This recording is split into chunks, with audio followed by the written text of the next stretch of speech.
Goldberg was heading out of the synagogue one Yom Kippur, when the rabbi, standing by the door, shaking hands with members of the community as they departed, grabbed Max by the hand, pulled him aside, and whispered urgently, "Max, you need to join the army of God."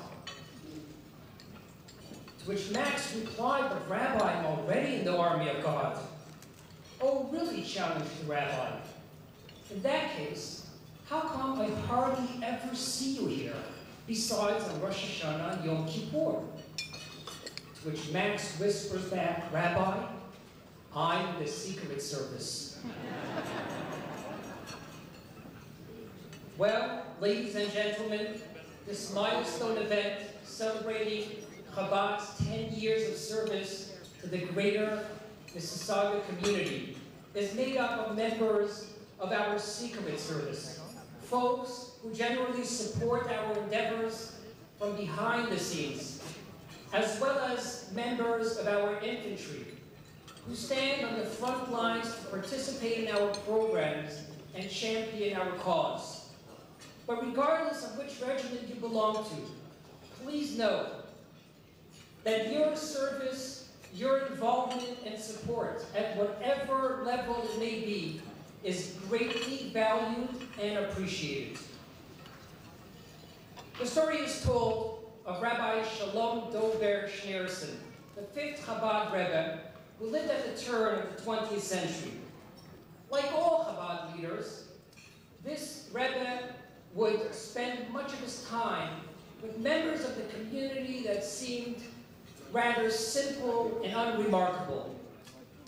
Among the prestigious disciples of this Rebbe was a successful diamond merchant by the name of Manya Mussenson. One day, Manya decided to raise an issue with the Rebbe that had been troubling him for some time. He said, "Rebbe, with all due respect, why do you spend so much time with these commoners? I mean, they're nice folks and all, but so ordinary. They're certainly not deserving the time and devotion whom someone of your stature devotes to them. I'm sure they're not asking you complex Talmudic questions or discussing deep mystical concepts with you." Instead of answering the man's question, the Rebbe changed the subject. "Manya, do you have any of your wares with you?" he asked. "As a matter of fact, I do," said Manya. "Can you show me? I would love to see some." Manya proudly produced his little pouch of diamonds and spread some of the gems on the table. He selected one of the stones, lifted it up for the Rebbe to see. "Look at the color. That clarity, a beauty, isn't it?" The Rebbe looked at that stone this way and that way, shrugged with his shoulders and said, "To be honest, I'm not that impressed. I don't see it. That one seems rather very simple to me. I like this large and shiny one," he says as he pointed to another one in the pile. Manya smiled politely and said, "Well, with all due respect, Rebbe, one needs to be a maven, an expert on diamonds to appreciate its true value. You are a maven on diamonds, and I am a maven, an expert on people. What you see in those quote-unquote ordinary folks is not the same that I see," said the Rebbe. Ladies and gentlemen, it is this same perspective and approach that animated the leadership of the Lubavitcher Rebbe. When the Rebbe looked at a person, he did not see superficial appearances or imperfections. What he did see was a vast reservoir of potential. Time and time again, he would tell us, when you look at your fellow, don't see and look at him as how he is today, but how he can yet become tomorrow. When you look at an environment around you, don't see it of how it is today, but how you can help to transform it into tomorrow. This is a philosophy that we at Chabad Jewish Discovery Center live with each and every day. Every human being has a precious diamond within called a neshama, a soul.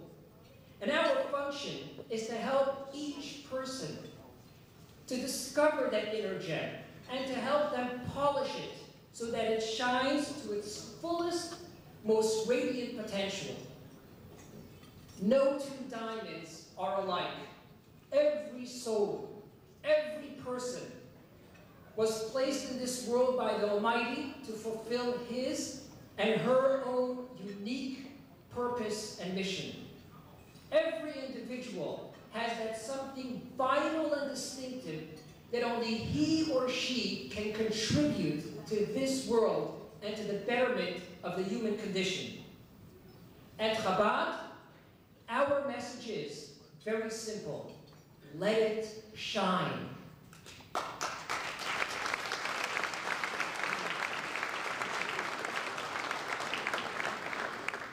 Your diamond is precious. Your diamond is needed. Your diamond is valued, so let it shine. This is an inclusive community, a community that invites and welcomes everyone equally, non-judgmentally and unconditionally, right-wing or left-wing, rich or poor, married or single, observant or not. We see beyond the external. We don't focus on the differences. We focus on polishing diamonds. When adults of all backgrounds partake in a variety of study opportunities, when children are exposed to their heritage and history through our schools, youth activities, bar mitzvah clubs, teen programs, when women come together for workshops and cultural enrichment programs, when the poor and the needy are helped, when people in crisis are counseled, when the sick and the elderly are visited, when children with special needs are embraced with love and care, it doesn't matter to us what their background, affiliation, or level of observance might be. What matters to us are their precious diamonds within. At Chabad, everyone belongs. You can get involved at whatever level works for you, but you always, always belong. Nobody judges you. Nobody makes demands of you.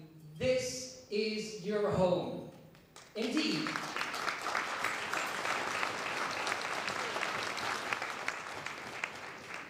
Indeed, our motto is one Jew at a time, one person at a time, one diamond at a time. Friends, look around you. Just look around this room and you'll see people from all walks of life. Yet, we come together in a spirit of solidarity and commitment to support this common good. This is unity. This is Judaism. This is Chabad.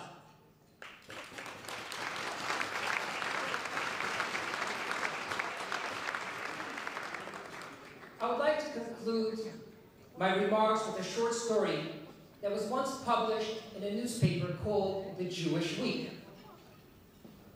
Many years ago, on a Sunday night, two men came to visit with the Lubavitcher Rebbe at his office in Brooklyn. One was Rabbi Isaac Treinen, Director of Religious Affairs for the Federation of Jewish Philanthropists. The other was the Federation President, Lawrence Buttenweiser, who was meeting the Rebbe for the first time.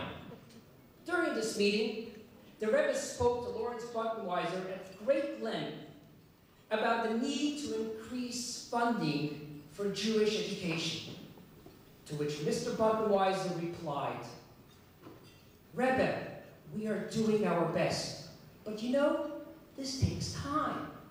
It's going to take time to get extra funding for education. The Rebbe looked Mr. Buttenweiser in the eye, and in a passionate tone of voice, he stated, "Our children cannot wait. Mr. Buttenweiser, our children cannot wait." Rabbi Slavin, who was standing in the room and watching all of this, said, an incredible thing happened at that moment. Lawrence Buttenweiser began to cry. This was not a Hasidic Jew, or particularly a religious man, but a sweet and sensitive soul touched by the simple yet urgent truth being conveyed to him by a man of God and a lover of humanity. Our children cannot wait. They are children only once. This is our one and only chance to give them the education they need. Ladies and gentlemen, that's the point of this evening. Our children, whether young in years or young in their awareness of Jewish teachings and tradition, cannot wait. That is why tonight we are inaugurating the new Larry and Miriam Robbins Educational Center to step up our outreach and educational programs to a whole new level. If the children throughout Greater Mississauga are to grow up with a sense of Jewish values, if they are to feel connected to the Holy Land of Israel, if they are to be proud and active members of the Jewish community, thereby ensuring Jewish continuity for future generations, it will be because you people in this room recognize the importance of this cause and support it accordingly. It will be because your vision enables us to look at how things can be beyond what they are today, but how they can yet become tomorrow. You know, they say that a picture says more than 1,000 words. In that case, rather than continue to tell you what I mean, why don't I just show you? Ladies and gentlemen, the story of Chabad of Mississauga.